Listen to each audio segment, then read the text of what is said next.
This episode is brought to you by Shopify.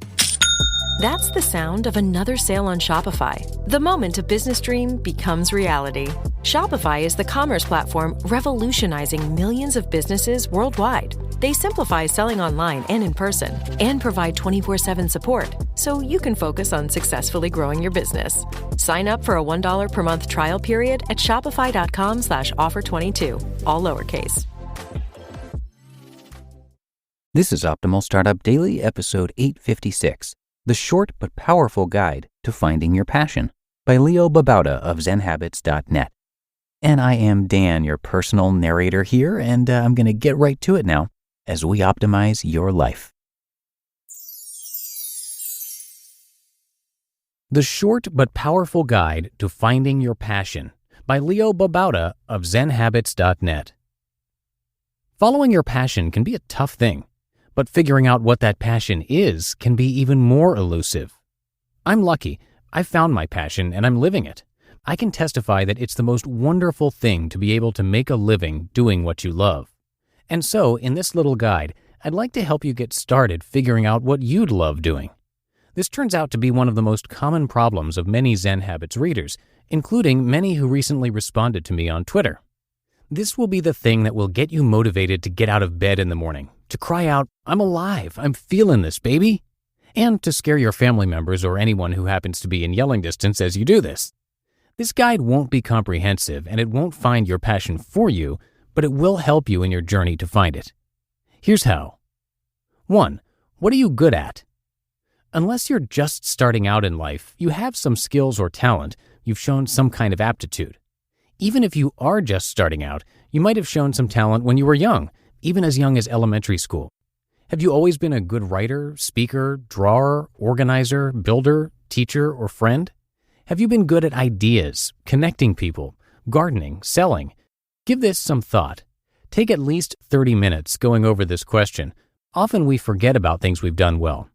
Think back as far as you can to jobs, projects, and hobbies. This could be your passion. Or you may have several things. Start a list of potential candidates. 2. What excites you? It may be something at work, a little part of your job that gets you excited. It could be something you do outside of work, a hobby, a side job, something you do as a volunteer or a parent or spouse or friend. It could be something you haven't done in a while. Again, think about this for 30 minutes or 15 at the least. If you don't, you're probably shortchanging yourself. Add any answers to your list. 3. What do you read about? What have you spent hours reading about online? What magazines do you look forward to reading? What blogs do you follow? What section of the bookstore do you usually peruse? There may be many topics here. Add them to the list. 4. What have you secretly dreamed of? You might have some ridiculous dream job you've always wanted to do, to be a novelist, an artist, a designer, an architect, a doctor, an entrepreneur, a programmer. But some fear, some self-doubt has held you back, has led you to dismiss this idea. Maybe there are several. Add them to the list, no matter how unrealistic. 5. Learn, ask, take notes. Okay, you have a list. So pick one thing from the list that excites you most. This is your first candidate.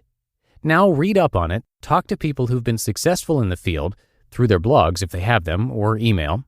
Make a list of notes of things you need to learn, need to improve on, skills you want to master, people to talk to. Study up on it, but don't make yourself wait too long before diving into the next step. 6. Experiment. Try. Here's where the learning really takes place. If you haven't been already, start to do the thing you've chosen. Maybe you already are, in which case you might be able to skip to the next step or choose a second candidate to try out. But if you haven't been, start now. Just do it. It can be in the privacy of your own home, but as quickly as possible, make it public however you can. This motivates you to improve, it gets you feedback, and your reputation will improve as you do. Pay attention to how you feel doing it. Is it something you look forward to, that gets you excited, that you love to share? 7. Narrow things down. I recommend that you pick 3 to 5 things from your list, if it's longer than that, and do steps 5 and 6 with them. This could take a month, or perhaps you've already learned about them and tried them all out. So now, here's what you need to ask yourself. Which gets you the most excited? Which of these can produce something that people will pay for or get excited about? Which can you see yourself doing for years, even if it's not a traditional career path? Pick one or two at the most and focus on that. You're going to do the next 3 steps with it. Banish your fears, find the time, and make it into a career if possible. If it doesn't work out, you can try the next thing on your list. There's no shame in giving something a shot and failing because it'll teach you valuable lessons that will help you to be successful in the next attempt. 8. Banish your fears. This is the biggest obstacle for most people, self-doubt and fear of failure.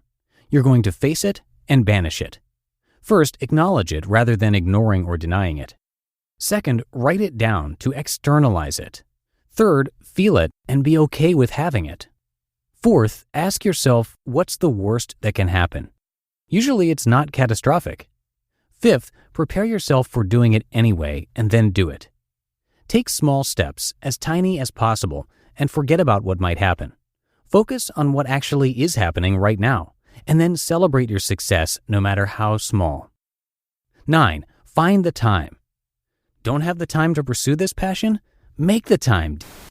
If this is a priority, you'll make the time. Rearrange your life until you have the time. This might mean waking earlier or doing it after work or during lunch or on weekends. It will probably mean canceling some commitments, simplifying your work routing, or doing a lot of work in advance, like you're going on a vacation. Do what it takes. 10. How to make a living doing it. This doesn't happen overnight. You need to do something, get good at it, be passionate about it. This could take months or years. But if you're having fun, that's what's most important. When you get to the point where someone would pay you for it, then you're golden.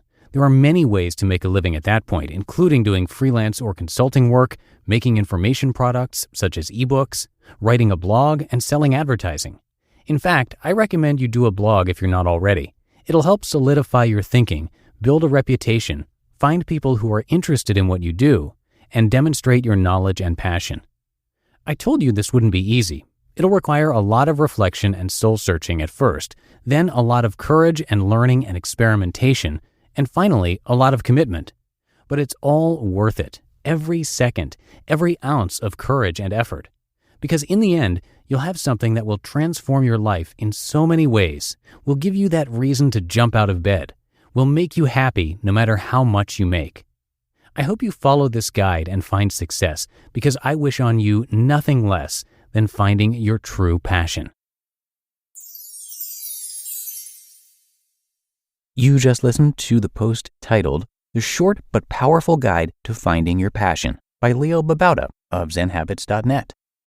And thanks as always to Leo, one of our regular authors. Zen Habits is about finding simplicity and mindfulness in the daily chaos of our lives.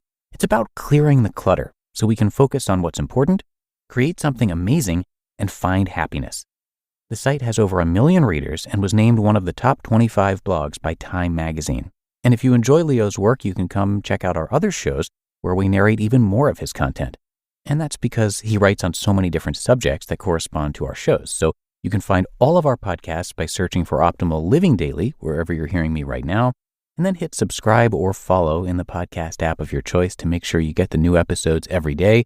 Or you can come by oldpodcast.com to see all the shows we have, plus much more content. But that does it for today. I hope you're having a great one, and thanks again for being a subscriber to the show. So I'll see you back here tomorrow, where your optimal life awaits.